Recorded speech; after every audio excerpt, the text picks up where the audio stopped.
Okay. Hello, everybody. Welcome back to another Brush Sauce theater critique session with Adam Duff here.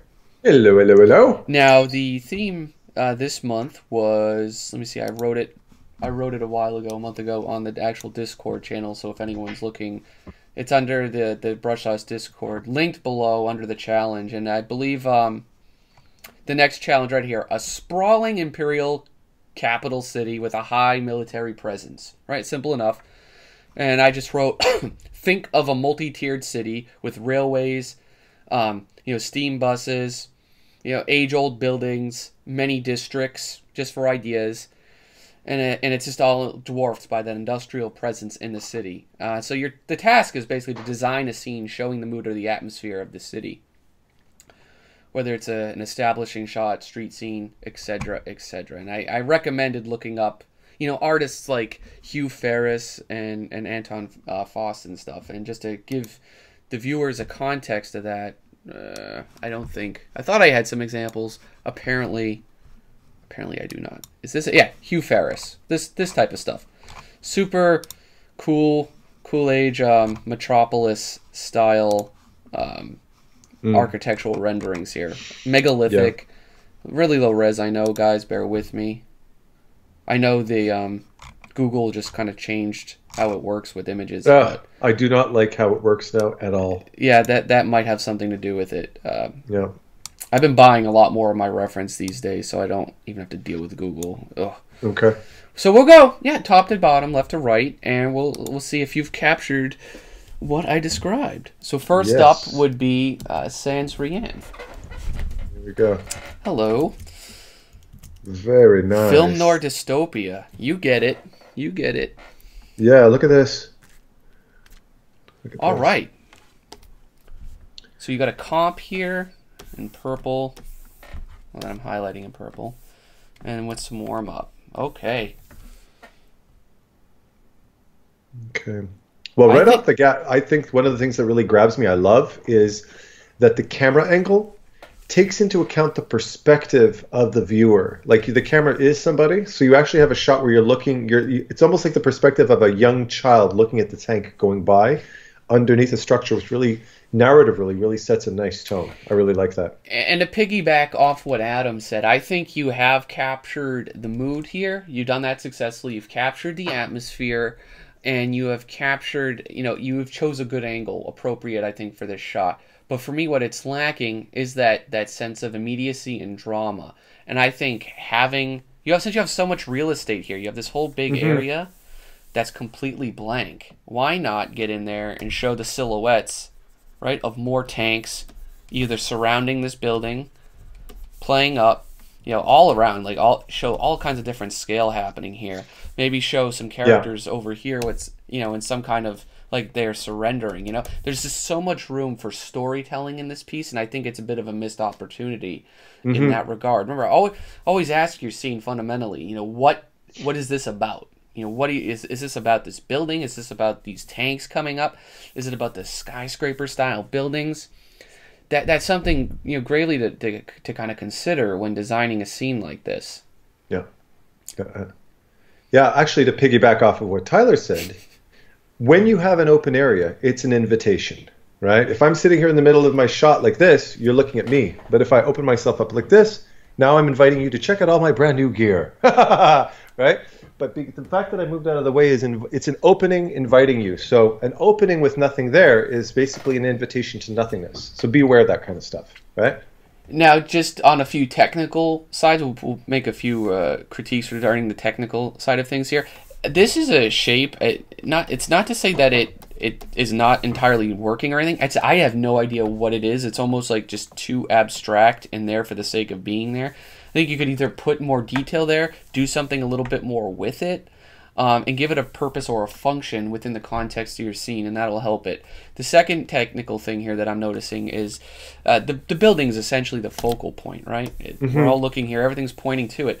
But it has and retains a little bit more of that loose painterly brush work to it, where you have this, it looks like this photo pasted texture of like a circuit board in the background, where things are very crisp, very clear, And even with these, the perspective is just kind of going off in like a few random areas with it. So for me, just because I'm a digital artist and I know the technical side of what is going on here a lot, right? Really clear texture here, photo element here. You know, probably started as a photo, but it got too rush or loose with the brushwork in here and stuff. So there's a lack of consistency in terms of the overall quality of the image. Yeah. And I'll just add one last thing, and that's the lighting. Those light fixtures, that blasted out, airbrushed lights that you have in your shot really take away from the detail behind it.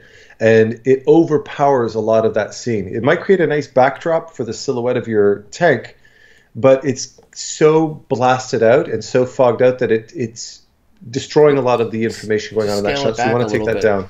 Yeah, you don't have to be that aggressive with the lights. But nice job. You know, you did a lot of things right there.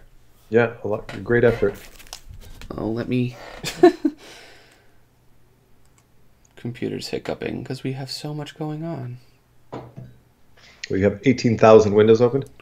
I do, and I was still uploading from Dropbox. Oh boy! All right, Holtz, we'll get your piece going. Holt Walker. There's the best name I've ever seen in my life. All right. Got a Blade Runner vibe going on here. Yeah. Nice inspirational sources. That's for sure. Okay. Now I'm going to jump in here. Take the lead. Too much information crammed into the same spot. So if we look, for instance, I want to ask myself where the focal point of this shot is. Like Tyler had said in the last one, what is the subject? And I'm imagining it's these ships that are flying through this space. Now, if you look at the midground, the one that Tyler just thinged, and the one in the foreground, notice that you've congested them against buildings that are all of pretty much the same value and color. So they blend in an awkward way into the scene that reduces them as focal points. I'm losing that sense of depth and importance to those ships flying through the scene. And there's so much samey value and color that I can't focus on one thing or another. To my brain, it just interprets it as one big clump of objects all rammed in together without any particular focal point. Okay. And Adam, on that note, I wanted to say I believe the focal point is intended to be this kind of reactor shape, basically going off in the background, in which as we're seeing all here now, that is the exact problem with it. Adam's a viewer, a typical viewer, as anybody else would be on this image. He totally missed the point. I definitely think, because it's about this Imperial, you have explosions going off with it. It's kind of like back there.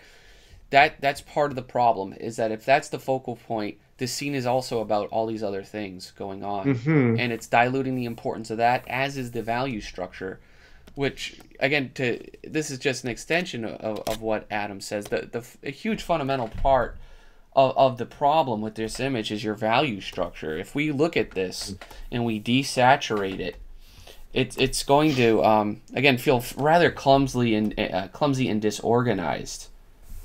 Desaturate, right? This is all meshing together. It's all dark on light, light on dark, dark on light, light on dark, and then you have this important thing back here, which is light on light, and that's why Adam missed it.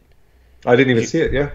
On top of that, the other thing that's part of the issue is that you have like a shape like this, and you have these shapes kind of going like this. This is doing that, but you want to maybe shove in the face a little bit more implied direction with how you structure the values to point the viewer to this a little bit more in that regard. Yeah. Okay. Well, yeah. Now that I see that object in the background, you've kind of framed it with those buildings, which makes a little bit more sense. Yeah, it's framed, which is good. Yeah.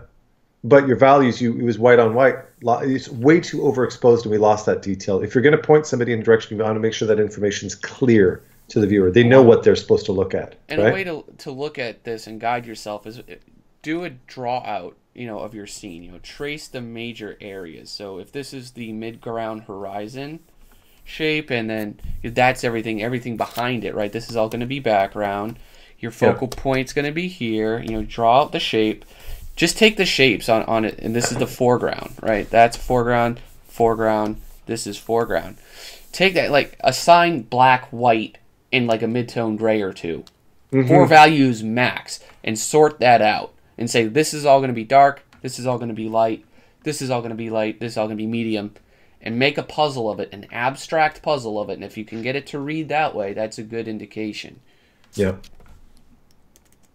But, you know, it's a nice perspective, and, you know, cool draw. You know, the buildings themselves are pretty cool. If anything, though, some of them feel a little on the vanilla side of just pure rectangles with windows. But yeah, I get what you're going for, and it's definitely a challenging theme this month. Absolutely, an amazing effort you put into that too. Yeah, I mean, the work is amazing. I guess we'll do Woodies. All right. Now that is quite a name. Yes, Woody Woodward. Woody Woodward, of course. He's progressed this scene quite a lot. He's been working on it in the Hangout, the Brush Sauce Monday Hangout, pushing it up, and we're trying to steer him a little bit better. So he's good. He's taking his reference probably of himself and family members. He's got mood and atmosphere tone, and he's got a new angle with this, which is cool because now this is about. I mean, we can see it's about the cityscape, or not literally, but it's about this more intimate moment inside, which I think. Yeah. I think it's a cool, nice touch. I'm not convinced exactly 100% on the shadows of all these. I mean, because it is without a 3D model, you are just guessing it. But I'm seeing, based off the light source and things, that I would probably see a little more shadows, something like that. But yeah, we'll start off with the nitpick. How do you feel about the narrative and the framing of that in this one, Adam? Well, narratively, you notice that you left the pathway between the door and the character open. You kind of have that open ground between the two. And what that suggests to the viewer is that that's giving you a timeline. That's letting you know that he just walked in, so to speak.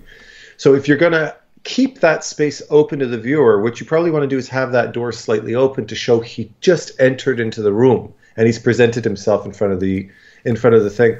Because the place, I think one of the things that actually creates a bit of confusion in this shot is the placement of your guards. I would have that guard either more out of the way, have the other guy kind of frame that path between the door and the character a little bit more, or block it out so that the focus is not on the door, it's only on the interaction between the king and your character. That's the first thing I do right there for sure. And you got me thinking on that. If we look at the geometric space of this room, right, and we break down essentially the perspective of it all, right, the horizon probably be somewhere about there, and if you kind of draw through it, you know, whether we have a vanishing point like here, for example, right, and we're looking at the scale of these characters, it seems like the scale of the characters is fairly inconsistent. Like, I'm not sold. What I'm saying is the distance between this guy being way back here and this guy, you know, like that looks like almost he's like literally in front of him. But I think if we were to slide him back into perspective, put him next to it, he feels like he would be like that big next to him. So there's a scale consistency going on. Well, that scale consistency has to do with if you think more in terms of cameras and lenses and stuff like that. Yeah, the scale that's the thing that I very often find happens is we're just trying to create drama. So let's say like my webcam has a wider angle lens to take in more of my room. So because it's a wide angle lens, it's going to create more foreground to midground drama. So my hand versus my face, there's a big jump there. But that consistency needs to continue to the background elements. If I have a big jump from foreground to midground, but then there's a compression between the background and myself, that's suggesting two different focal lengths, right? Two different types of lenses. Whereas in your particular case, the consistency between the king and the midground character is more of a neutral focal length, kind of like the human eye, like a 50 millimeter or something like that. And then as we go from there to the background, all of a sudden there's this warp. So you just remain, if you're going to have that warped, dramatic, wide-angle lens type of shot, you want to keep that consistency between foreground, midground, background, if that makes any sense, right? Yeah, definitely does. Otherwise, keep that compression consistent. Close, close, close. Flatten your depth of field as if you're using more of a telephoto or something like that. SketchUp's free. Download it, put a few square blocks in the scene, go to the camera option, move the slider, and you'll see everything that Adam just mentioned. You just play with it, and it warps it all for you, right? And with that said, if you're looking to get, pushing your illustration skills, you're going to have to work on the detail and the design of these characters that are in our face in the foreground. I like starting off with a simple straight, like a teardrop or something, but there's a lack of form in there. There's a lack of design and aesthetics to it. That if you look at any comic character, any game character, any trading this close to the foreground, you're going to have to get a lot more specific about that, about the folds in the guy's clothes, etc., etc. I mean, I think this is the way to think about it, right? Just primitive shapes, but you're going to have to go beyond that to get that, that level of world building that we're essentially referencing. Yeah, yeah. I love from an actual fantasy art perspective, though. This really does capture the right mood and ambiance. Something that it's a story and a drawing style that pulls me in. Just those little technical tweaks will make all the difference for you. Really, really nice. Oh, what we got here? Hey, a little bit of detail. This is looking good. Yeah, no kidding. Always bringing the thunder. That's really cool. Now, okay, there was I would mention a little something here. Before we start to... I wonder if you'll mention it before I do. Why don't you start? Well, the perspective, the way this shot was laid out, it looked as if this felt grounded to me. And I didn't realize that this was a, quote, floating city. So there was something about that. I thought it was actually a city sitting in the snow rather than a floating city, so to speak. So I think compositionally it would have been beneficial to see a little bit underneath to show that it's actually elevated off the ground. Yeah, I get that. Yeah. At a little bit more negative space under, yeah. Yeah, I could agree. I think the value structure could be pushed a bit more in terms of seeing these, as a graphic shape. I think will help simplify a lot of your information, right? If we select that, right, and we look at the range of it all, it's all just kind of collecting together. Where you don't want to take certain parts of them and you just simplify it overall, using various tools and methods, but just to get them all reading as a graphic shape. Then you can pop your highlight and stuff on the balloon and stuff. But yeah, values, that's sticking out for me. Again, it hits you immediately, like, wow, that's cool because you have a lot going on. When you have a lot going on, though, you got to look you got to sacrifice detail and information for the sake of readability. Like if this is what your scene is about, this whole building area, and like this area where the ship is flying into, which I think is a cool idea. Make it about that. Get your color dodge going. Get your airbrush out, and get those colors just beaming right out of there. Like this, right? The yellows, the greens, the oranges, whatever they may be, right? Get them really popping in there and coming out of this hole. Which leads me to my other comment is like, there was a hint of a light there. There wasn't much. You see a hint of a light there, but like it vastly looks like there's not a single light on in the city, and that's making me question whether that was an afterthought, something that you didn't think of, or it has to do with the storytelling. If it has something to do with the storytelling, you'd probably want to put some kind of greater context into maybe why that's like that. But it feels like a weird, lifeless city as a result, because right, it looks like we have a market here. There's people all over. Ships coming in and out, but it's like there's not a single light on in the whole city. So it's like, huh? What's happening? Yeah. I would also, just kind of stepping back a bit into the value thing. Remember, there's atmosphere, and between our eye, let's say between the eye and the object that we're looking at, we'll have some humidity, smoke, dust, whatever, depending on whatever the situation is. So objects in the foreground are going to have higher range of contrast. Those blimps up in the foreground should be significantly sharper and darker compared to objects way off in the distance. And if you look, the blimps that are entering into that structure in the middle are considerably darker than the ones that are way up in our face. It should be the opposite. You should have the opposite thing going on. Those blimps in the foreground should really feel like they're up close, and those other ones should feel like there's a lot of atmospheric depth between our eye and that object. Yeah. All right. little simple value structure thing. But yeah, it's a really cool idea, and I like the design of your city and your ships. It's just kind of packaging it all together in a really unified and cohesive way. Yeah, it's very immersive. I love it. My son Hendrik.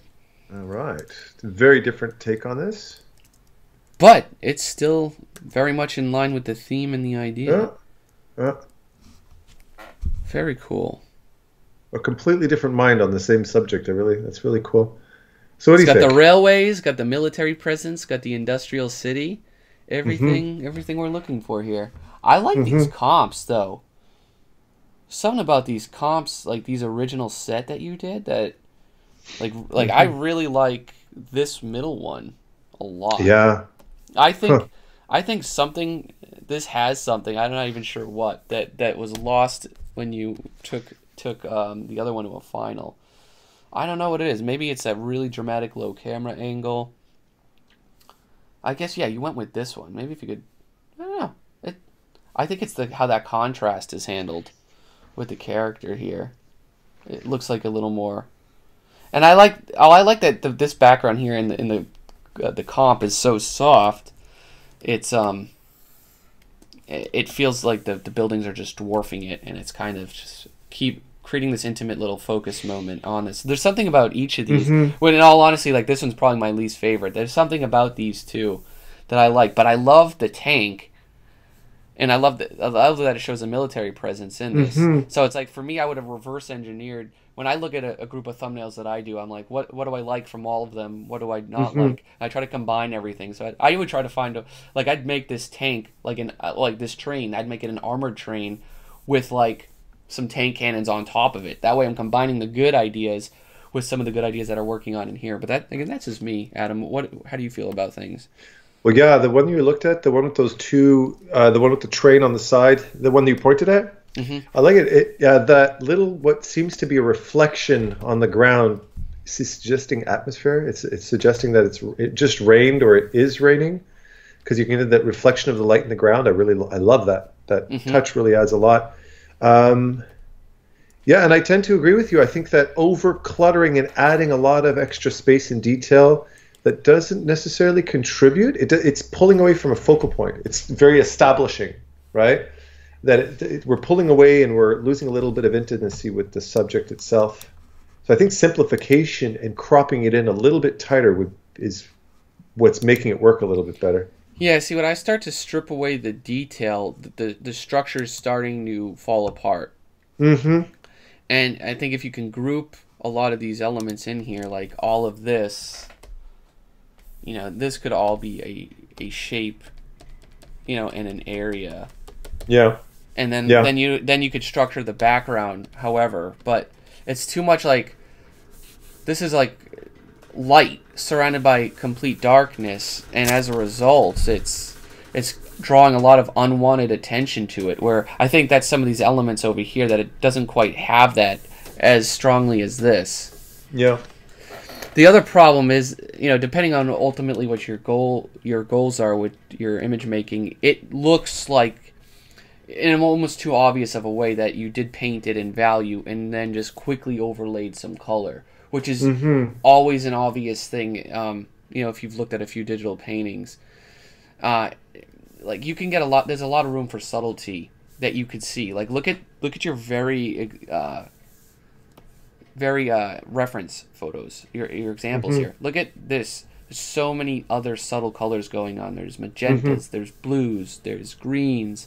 Even in this is a complete monochromatic image, which again, that's fine if you're going for that. But a lot of this isn't even monochromatic. It's still like just, I see shades and tints of black and white, where this is actually a pure color with a variety, with it monochromized, But this is like, I'm just seeing too much black and too much white. Like if this is a tank and it's getting hit with an orange white, well, is that tank originally white? Because that's what it's telling me, that the tank is just pure white and it's getting hit way out here with like a little bit of an orange light there. So nothing's actually painted. It's just quickly tinted. And you can see that in here, right? This is a white car, but it's anything but white. It's got, the coolness of the night, the blues in it. It's got some of the warmer greens hitting it and getting a lot of those varieties into the colors, and that's why it looks the way it does. So that's something to consider, is just a technique. If you want to continue to do black and white value images, for me, I either just start over after I have it planned out, or you're gonna have to like find a system or a work path that works with converting that to color that has a little bit more of that variety and purity in it. Yeah, and don't forget, a black and white image, very often you'll be doing a black and white image, you apply color and then it gets flat again. Flat colors are better left out. If you're only going to approach something with a single color, you're almost better off not, because you can take an otherwise immersive image and kill it. So if you're going to add color, you have to layer it, add depth, add dimension to it, so that it doesn't feel like you just slapped a color filter over it, right? Right, and once you've been digital painting, like it's pretty obvious when we see these sorts of things, and it's like, oh, as good as an idea is, and is even as good as a value structure is, just kind of like adding color after the fact can ruin it in a certain way. Yeah.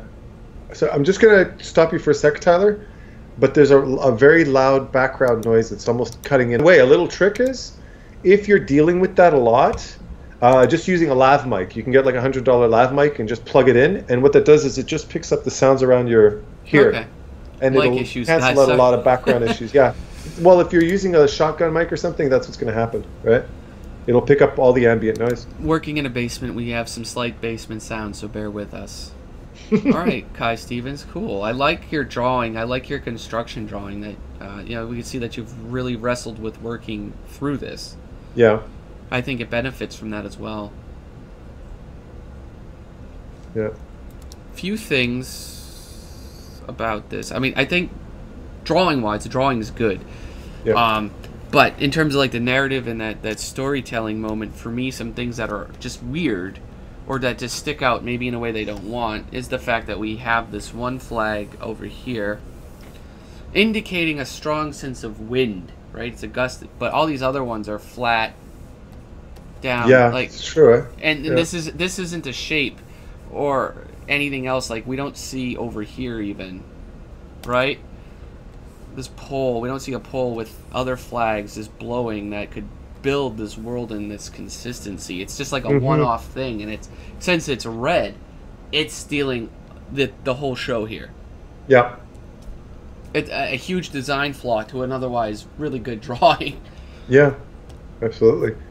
And not only that, but there's a few things I would mention just with regards to that tarp. Paparazzi, their job is to capture awkward moments between a nice pose and another nice pose. There's an awkwardness, and paparazzi live in that moment of transition. When you're doing a shot, when you're using an image reference, if whatever the case you're doing, when you're painting something, realize that even if it's a tarp in movement, you want to capture an elegant moment to that tarp. The abstract shape of it should be pleasing to the eye, and this one kind of is a strangely awkwardly wrapped kind of transitional flap in the wind that feels weird. It doesn't feel, even though it's a painting, it feels like you snapped your picture at the wrong time. You know what, Adam? Right? I just noticed this seems to be a form like that, and it's going. Oh, okay. And again, even in that itself, I didn't even see that as part of the image. This is not adding anything to the image, and it makes it feel very, very awkward. Since you have a long composition, and you're just like, I'm going to ride that all the way down. That's more or less a huge tangent, and holding out the composite, like it just is better without it. Drop it. Yeah. Easy enough to drop. The other thing is the sense of characters. Same thing that we were talking about, right, with Woody's. They're all going to this vanishing point, right? Boom. Right. Boom. That's like a huge leap of scale between right here and here and the characters. I'm not sold at this distance. So again, with the character, like these characters could be like this big, and for me that would make a lot more sense. Yeah. Yeah, definitely. I didn't even spot that. The people off in the distance are definitely a little bit too scaled at that point. Yeah. Now here's, just with regards to the characters, I'd mentioned this too.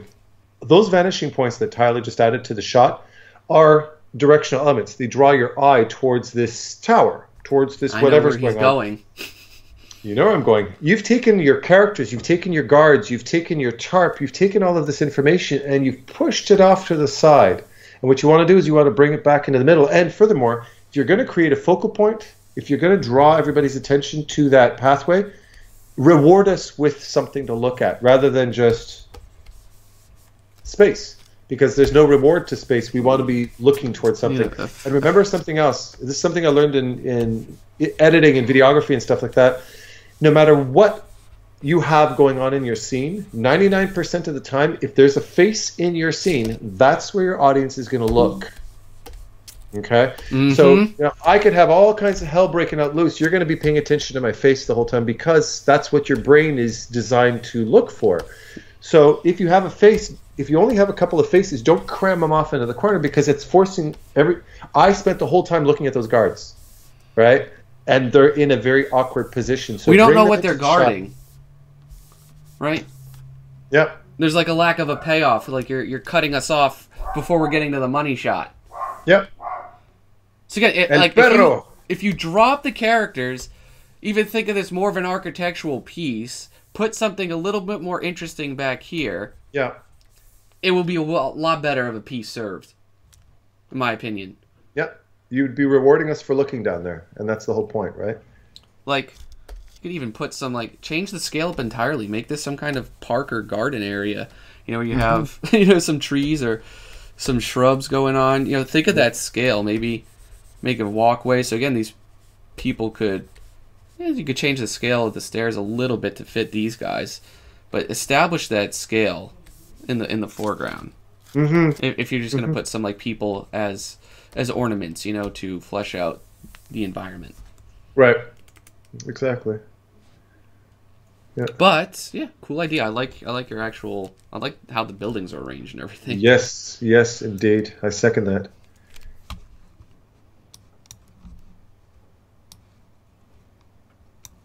And we have Adrian's back. Adrian. How you doing, Adrian?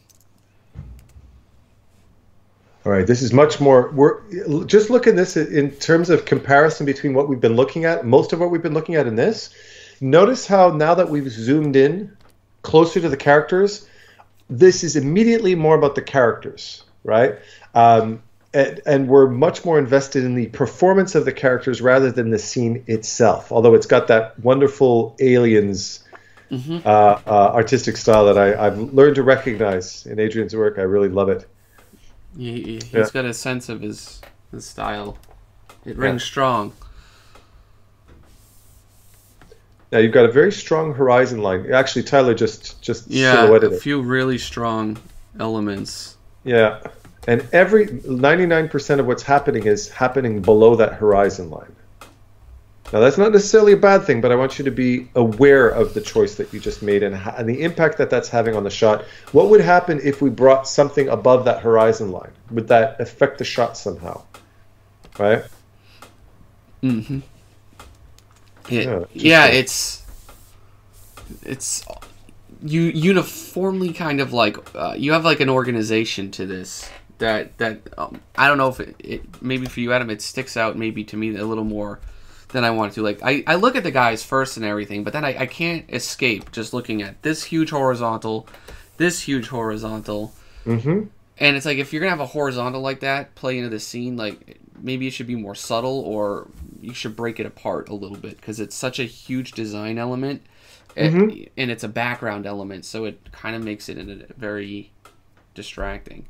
It's very segmented in that sense. Segmented. That's the right way.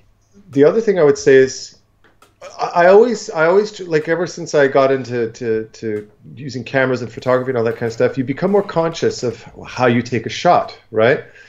If this frame was a camera, if I was actually looking through the viewfinder of a camera and I'm looking at this shot, I'm really distanced from it and I haven't really centered the action. It's kind of like I have my action happening over here, but I kind of took a shot of all this.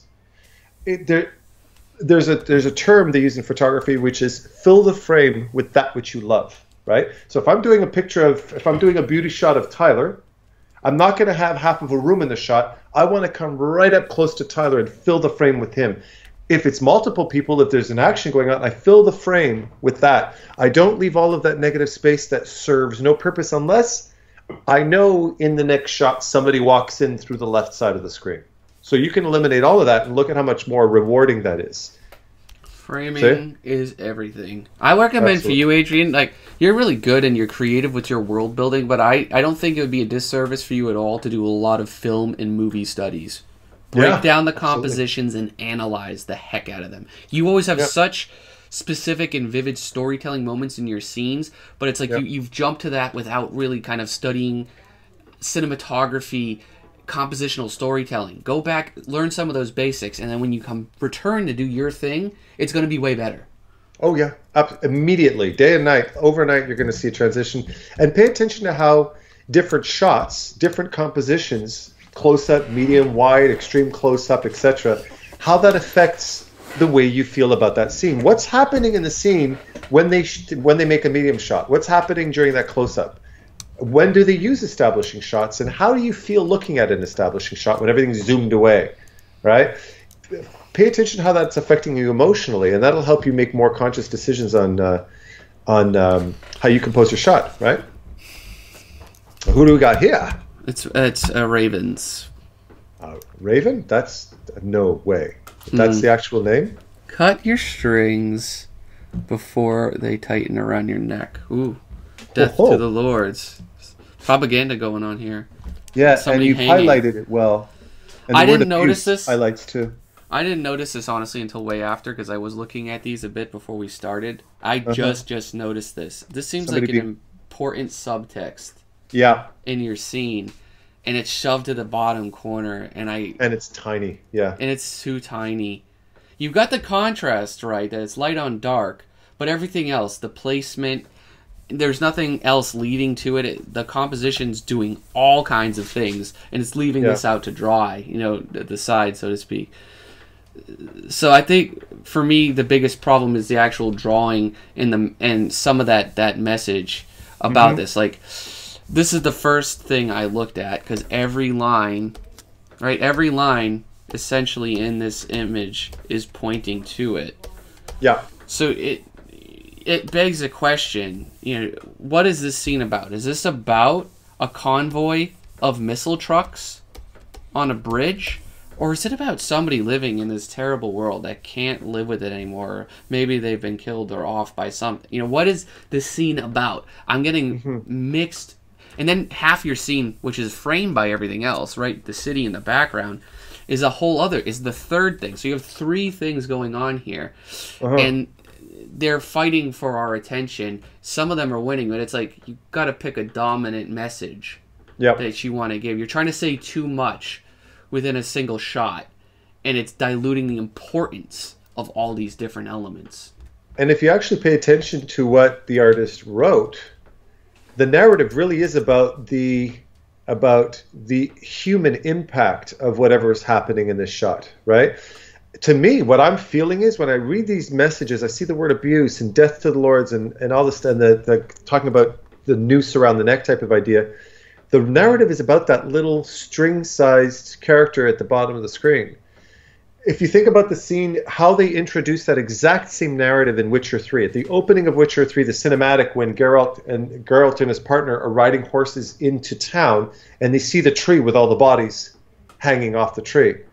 That tree is the subject, and it's filling the frame. We want to bring that information up to your audience. You don't want to have to explain in writing what the story is about. That story is a visual story, and you have to present it to people very plainly and close enough so people can observe it. So I would put that character hanging right in front of the shot. I want that person hanging right there, so we know, dead body, and then we see the convoy and make the connection, right? But now we see kind of a convoy that's way off in the distance, and I wouldn't even known that was a hanging character unless Tyler had highlighted there's some tangents and there's some other things going on with it, but work on what your image is about, how you can, as we've been talking about in nearly every piece, how you can frame that moment, that subject, that message, to make it like almost too obvious sometimes. Better too obvious than not. Like, this is what it's Completely, about. yeah. Imagine imagine this, just picture this. You have an underpass scene, and you see this body behind one of those nice flashy lights from Wilson's piece, or from Weissen's and Hendrik's piece. You see the body hanging in front of that with the rain coming down, and you see the missile trucks coming up the road on the other lane, and the blood drip. Like, you know, it's all about your framing. Mm-hmm. John Howe said it. He said, an artist should be held with a restraining order, preventing them from speaking about their work, because their art should speak for itself. If you have to explain it, it means there's something wrong, right? So take that into account. Hey, Tim. Ooh, I love Final Fantasy type of feel vibe I got going on here. Okay, I see the smokestacks, and you have a nice style about you. I see your work posted on the forum a lot. But in terms of like what I was specifically looking for, even though this is industrial, it's still like the blue skies, the lack of militarized presence, the big bright green hills. Mm-hmm. I'm all about thinking about outside the box, but this is like missing the mark overall a little bit too much for me. The narrative is lost, yeah. Yep. You kind of got lost in your own narrative and said, screw the theme. And that professionally, well, that'll cost you a job. Because when you're hired to do that story. And if you don't do that, if you don't deliver what's being asked of you, therein, I don't care how beautiful it is, it's unusable. So I would regard this as beautiful. I love the artistry behind this. But the problem is, one of the challenges of these competitions is you're given a narrative. So you have to illustrate what somebody else has described. That's challenging for artists, but that's the challenge. So you can't allow yourself to just do whatever you want in that regard, because great art, but it's you can't submit it, right? So be aware of that. And again, okay, so I've broken down the various areas in the shapes of your scene, and it leads me to the same thing. They're kind of nice shapes. The hills themselves are taking up a good amount of real estate in your scene, with the sky playing second, right? Mm-hmm. Second biggest shape in the whole scene, with the third coming to the character in the ground. So there's a hierarchy going on here, and it's like, what is this about? Is this about that sky? Because I'm seeing a ton of it. Or is it about these hills that happen to have little buildings on them occasionally? Mm-hmm. It's like, is it about that city? The city is wedged in between all these points, which is a good, there's pointing to it, but it's so tiny. Yeah. It's so almost inconsequential to the rest of the scene. It's like, what is the idea between this? Is this an industrial city in a canyon? Mm-hmm. Kind of getting that point across, but again, I'd also say there's a lot better ways to show that. Yeah. And what is his relationship to this? Is he an inhabitant here? Is he for it all, or is he against it? Imagine if he had a gas mask and he was like hunched over, coughing, struggling to survive in this world. I think a lot of these little elements could be pushed a lot more. Anything to add, Adam? No, I think artistically it's beautiful. But you kind of lost sight of the narrative, and what Tyler said, just be careful. Prioritize. Size creates priority, right? So like they say, fill the frame. If there's something important, make sure that it's present in your shot. Now we've got something quite nicely worked over here. Thomas Putman. Hey, Thomas. I hit F. Here it is. Look at this. This is pretty. This is a very pretty drawing. Now you designed some shit. You actually you designed from some point or another. You have a design for this. You have a design for the buildings. You've invented a world in one picture. And in the greatest spirit of this challenge, many of these challenges, nailed it. Is the first thing that comes to my mind. I'm completely bought and sold into your world and setting by this. This is awesome. I could look at this for a while and digest a lot of things. It still has its important focal points, and narrative elements, and they're kind of rightly staggered throughout the scene. You're using light and form in line to provide us to these things. You're giving us entrances into the painting. You're giving us exits out of it. It's doing so many things right. Mm-hmm. Mm-hmm. Would you like to give it any praise or criticisms at this point, Adam? I've said a lot. I don't know what you're talking. I think this is the worst garbage I've ever seen in my life. I'm a fan. It actually started triggering my gag reflex at the moment. I'm totally kidding. I'll tell you, I think this is absolutely beautiful. I mean, I immediately had a very good reaction to it. But here's the thing. When I look at this, I'm totally enraptured by this world you've created. I love the design. I love this design. This is a video game I want to play. This kind of has I put that in the same category as kind of like Fable. It's that immersive visually. From a narrative perspective, I'm looking for, my eyes are seeking for a bit of a focal point. I was thinking I'm thinking of symbolism, and that bird up on the top of that building has an almost kind of like a German Nazi car type of Rolls Royce quality to it. I would highlight that bird on the top of the building to show, because that is quite a focal point. That really falls into that nice third. So having a little bit more contrast, maybe a bit of atmospheric fog or some steam behind it to make that pop, or having the light and contrast around it highlight that building really helps. And that light you have shafting right across the front of that building, I find is a bit of a distraction. It sections off your forms. I would close that and just create a nice silhouette for the shadow coming right across the building and across like that. I think that would definitely serve the narrative a little bit better and help to not break things apart too much. A lot of emphasis is on all of these buildings, and I want one of them in particular to draw my attention. Yeah, I agree, Adam. You could push the contrast on this sucker here. Like I was already doing with this. Pushing the contrast, push the contrast. Go a little darker, why not? Haze out, sold. Yeah. So now we know that even though we have all of this fun stuff going on, now we know that we are heading there to that event. That at least is, exactly. There we go. Make the importance known. But that said, it's really good though. Besides little tweaks, you're just tweaking and revising. No major restructuring. I'd simplify a few of these forms. Me personally, up top, show a giant, massive super building here or there. You know, I'm trying not to have it make a tangent when any of these other elements, of course, maybe like a little break there or something. Have this go straight up. Sure, why not? Have this simplified, go all up, and just get these shapes a little bit nicer, and it'll be perfect. I would also add one last little thing. Over on the far right bottom, we have, like you mentioned, we have those exits of our screen, but I don't want them to be focal points. I always want to keep a singular focal point. Yeah, that opening, that archway along the left there. I would have a larger character in the foreground, kind of blocking out that space, so that it's at least we're not drawn to look down there and prioritize that as a narrative point. Again, that draws our attention back to the building, right? For all of us that missed the mark on people and scale in a big scene, this is an example of it looking pretty good. Yeah, exactly. It didn't really cause me to question the sense of depth or anything like that, so that's always a good sign. Great job, Thomas. Probably the best really beautiful.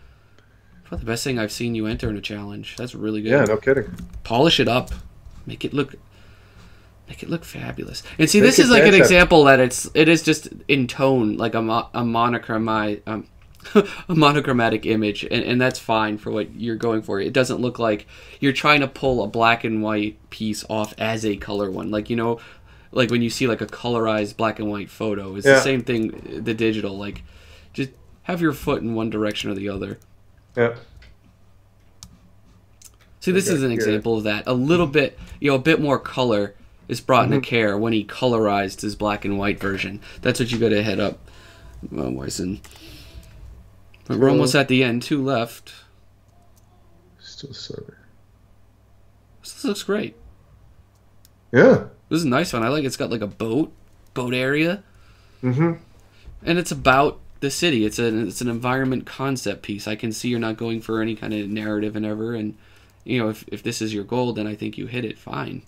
Yep. Like it sells the environment. Yeah. Really nice. Pretty much exactly what I just said about the last piece, I could say for this one. You have a very clear, definitive focal point of that kind of little boat coming up the aqueduct.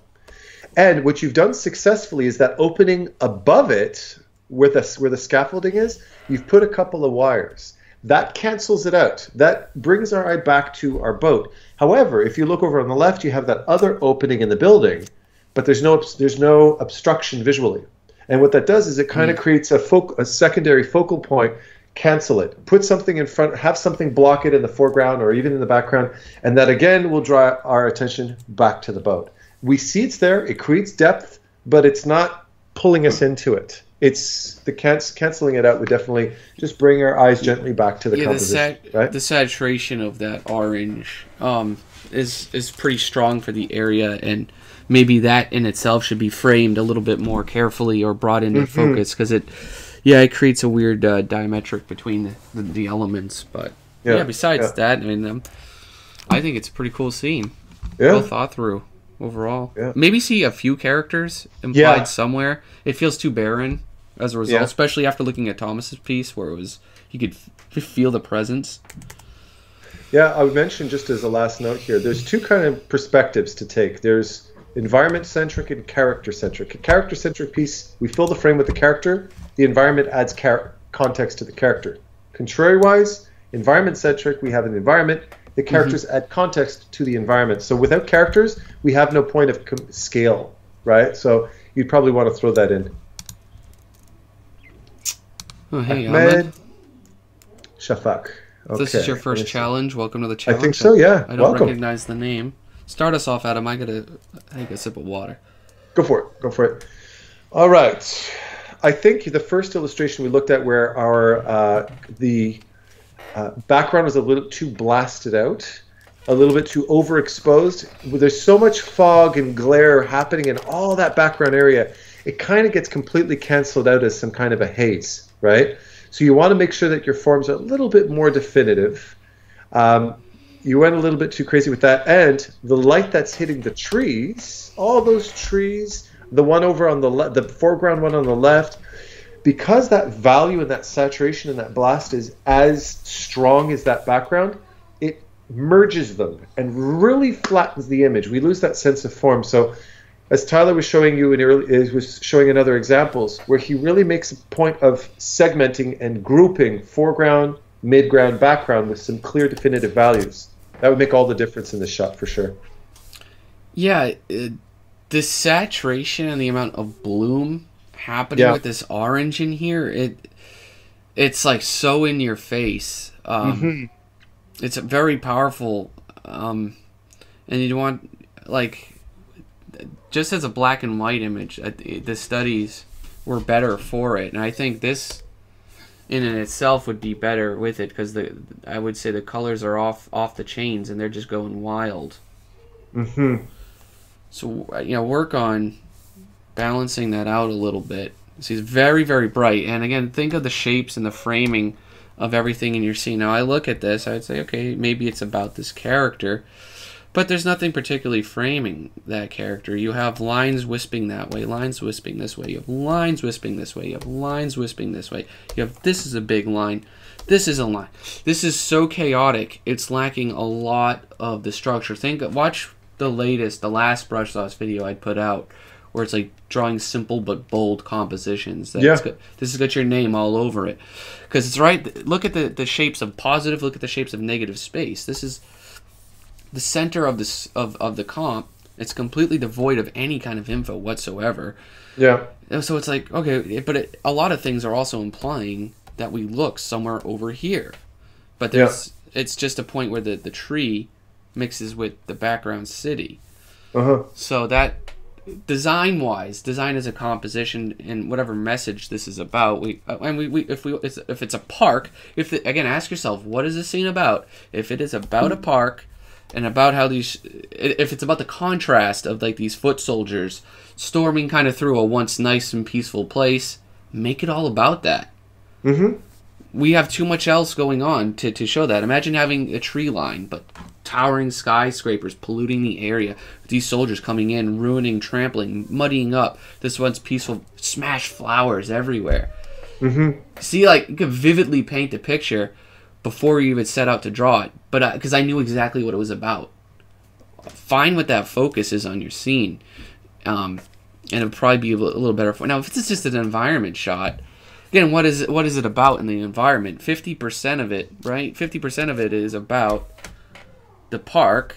I drew a line; it apparently didn't keep up. 50% of it is about this background where we see a lone tower, a few rails, and some megacity aspects. So it's like a little bit of a disconnect because it's almost like just 50-50.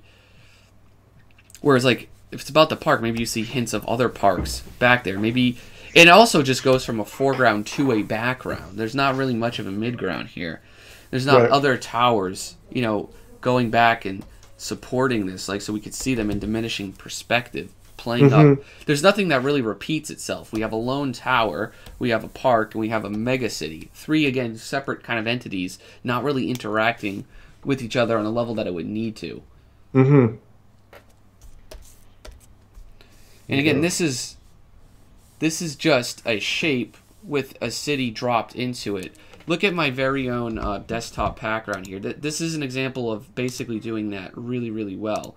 Paul Chattison's work. You got to carve out shapes and forms on that city to some degree or another without just arbitrarily dropping lights into the shape.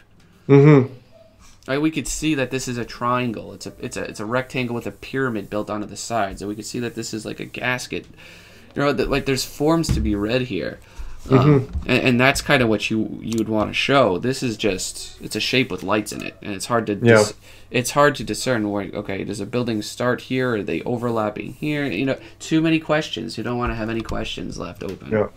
Not only that, if you look at the backdrop way off in the distance, the bloomed out area is actually suggestion of more buildings back there. But you've got those dots suggesting lights are about 100 times the size of these tiny little speck lights in the city. If it's further, it should be smaller, right? So be aware of that, because what you've done is you've put the suggestion of a big scaled building next to small ones. So that kind of creates a bit of an awkward sense of depth there, right? There you go. Yeah, I'm trying to get out of this. Got too much shit on your screen. Yeah, I'm hitting the button and it's not doing anything. It's just doing something on my second monitor. Yeah, see, it's like trying to keep up. Hopefully I'll remember to edit this out. If not, guys, I'm sorry. Technical difficulties. We're like Ahmed Al-Duri, he just leaves it in. Yeah, that's good. Right? Just publish. There you go. Adam, what's your favorite? What do you think my favorite is? Your favorite is going to be Thomas's. I think, yes, absolutely. What's my favorite? It's going to be Thomas's. Yeah. Thomas, and I think Till as well. I think those are the two. Those to me. Although I like Anton's. That one's really nice too. That's a tough one. Although I think in terms of narrative, what do you think kind of nails the narrative a little bit more respectfully? Woody's has a lot of good narrative going on, and to a degree, yeah. I think on the same level even Adrian's does. Yeah. On a very similar level. I mean, well, narrative-wise, I really like Ravens, but the rest of it's not supporting the message. So yeah. That's what I call a shame. Yeah. I don't know, I would technical-wise, I'd put Thomas is the winner and runner-up. Maybe like Till's, just as an environment design piece. I don't know. Just because like problems with it, like if I had 10 minutes to fix one of these, I could probably fix this one the best in 10 minutes. Yeah. so I'll look at it that way. Till runner-up, Thomas being the great contender this month that did an awesome, amazing job. He's got a portfolio piece here, especially if he expands upon it and does some awesome world building. Right. Great job, everybody. Yeah. And thank you for joining me, Adam. Yes. This has been a lot of fun. And guys, everybody listening, your quality of your work and the effort is stellar. I did not expect this today. Everybody really stepped up to the challenge, so my hat's off to you guys. Big time. Again, Adam and I are both professional art instructors. If you guys need to seek further guidance, we each have awesome YouTube channels, obviously, but we also run private online art mentoring. So we definitely do, yes. So come and check that out. All the information below. All below. Thank you, guys. Thank you. Okay, we did it. We did it!